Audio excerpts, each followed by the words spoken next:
Hello everyone, and welcome to the Farmer Supply Association Agri Report. I'm Randy Klepechka, agronomist with Farmer Supply Association.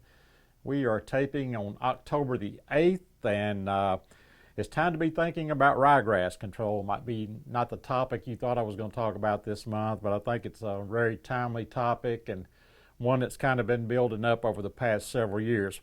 A quote that I've heard from a few, or at least a couple of farmers this fall is, "I've got to do something." And what they're talking about is the ryegrass situation. We haven't been doing anything in the fall. We've been trying to salvage things in the spring after the ryegrass gets big and everything. And it's just too late. It's too big. It's a hard battle. You know, you can put some gramoxone out there. You can put some Select out there, and you can get some partial control, but it's really tough to get the kind of control you want if you wait till spring to try to do something, you know, when you see it out there. The best answer is the fall residuals, applied about this time of the year. Again, we want to avoid those salvage situations in the spring because they're generally not going to work. They're generally going to be more expensive, and you're just going to be disappointed in the results. So, you know, we need to be thinking about these fall residuals.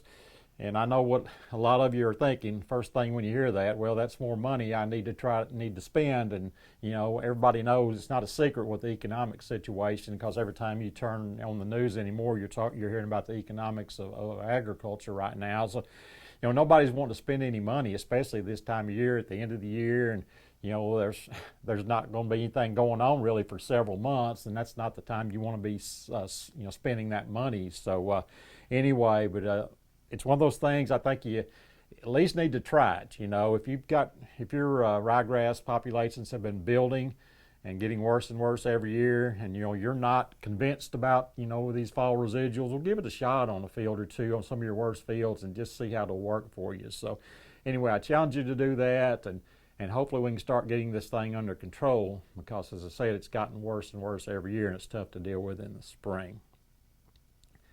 So when do you make these applications? We're getting close. As I said, we're taping on October 8th. We're not quite there yet, I don't think. I like to see probably about those last 2 weeks of October going into early November, maybe that first week or so of November. That's kind of the prime window right there. The things we want cooler temperatures for two reasons. That's when the ryegrass is going to start germinating and coming up. The other thing is that herbicide will last longer. It'll be more stable and stay longer. So that's another reason we want to kind of get it out there, you know, maybe not when it's still real hot, when it cools off quite a bit. The other thing we want is rain in pretty much the immediate forecast. As with any residual herbicide, you know, we talk about them in the spring with rice all the time. If it doesn't get activated by rainfall, it's all a moot point. You've wasted your money. So we want to have a good chance of rain in the forecast. You know, you're never guaranteed of a rain when it's in the forecast, but you know, we want those cooler temperatures, and we want to get some rain in the forecast. You know, looking at next week, we're not there. There's no rain in the forecast. We're looking at highs in the 80s most of the time. So we're not there. Maybe in a couple of weeks we'll be there. But again, look for these temperatures to kind of break off and get to some normal fall weather, and also have some good rain chances in the forecast. You know, with this timing, we may very well miss a flush of ryegrass, but there's going to be probably 5 to 6 flushes of ryegrass during the fall and winter. So that, you know, there's probably going to be plenty of chances for that residual to do its thing.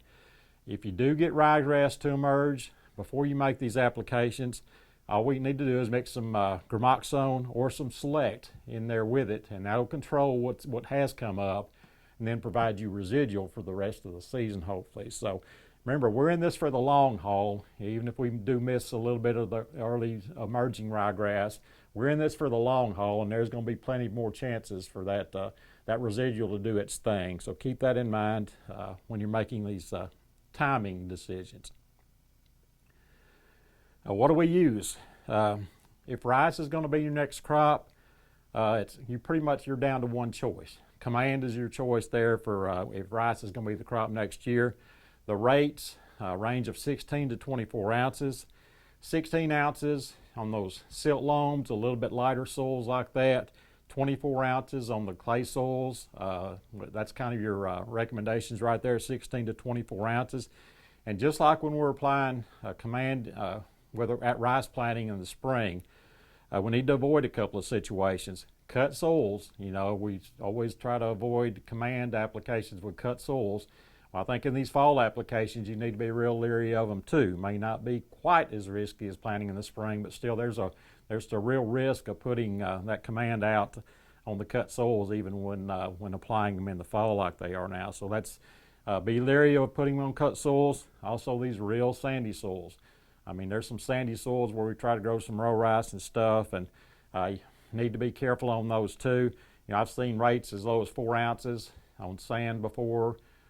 Kill rice, so avoid these situations with the cut soils and the sands. Let's try to put them on our normal, rice soils that haven't been leveled recently, and go with that 16 to 24 range depending on the soil types. With soybeans, several choices. We got dual, Zidua, Anthem Flex, Boundary, and Command. They can all be used in front of soybeans without any issues, so those are your choices, several choices there. Corn, we need to knock the Boundary and the Command off, but we can go with Dual, Zidua, and Anthem Flex again on corn. So those are your choices depending on the crop that's going to be out there the next spring. The best situation for these to be applied is if the ground has already been worked and either floated down or bedded, up ready for planting next year.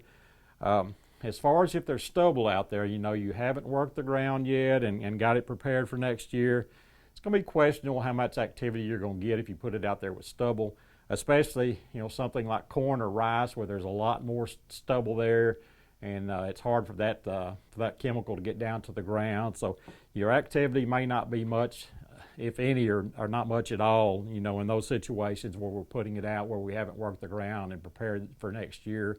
So be leery of those. Soybeans maybe where there's not as much stubble and it's spread out real good, you might be able to get good activity, still pretty good activity with Command if we can get good activation of it. So again, be leery of those fields that haven't been worked, especially the corn and the rice. So avoid those situations most likely. I mean, you can put it out there, but I just don't think you're going to have as good activity, on some of those. So certainly not hurting anything by putting them out there, but activity could be very limited to say the least.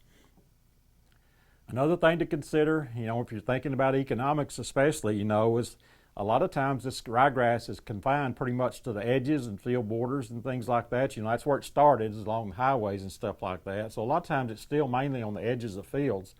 If that's what you've been seeing the last year or two on these fields you're going to be making applications to, you might just do a border application or a couple of passes or something like that. If we're wanting to save some money, you might do that. I mean, be pretty confident that's where you've seen it the last couple of years, is mainly on field edges and things like that, and just do a border application. So think about that where we're trying to save money. Again, you're going to need a rainfall for application, so remember that. These things can be total failures if you don't get a rain, within a reasonable time after application. So be looking for those rain forecasts, those cooler temperatures, and let's start working on this ryegrass a little better than we have in the past. For more information on this, you can contact me through Farmers Supply Association, and this has been Randy Klepechka with your Farmers Supply Association Agri Report.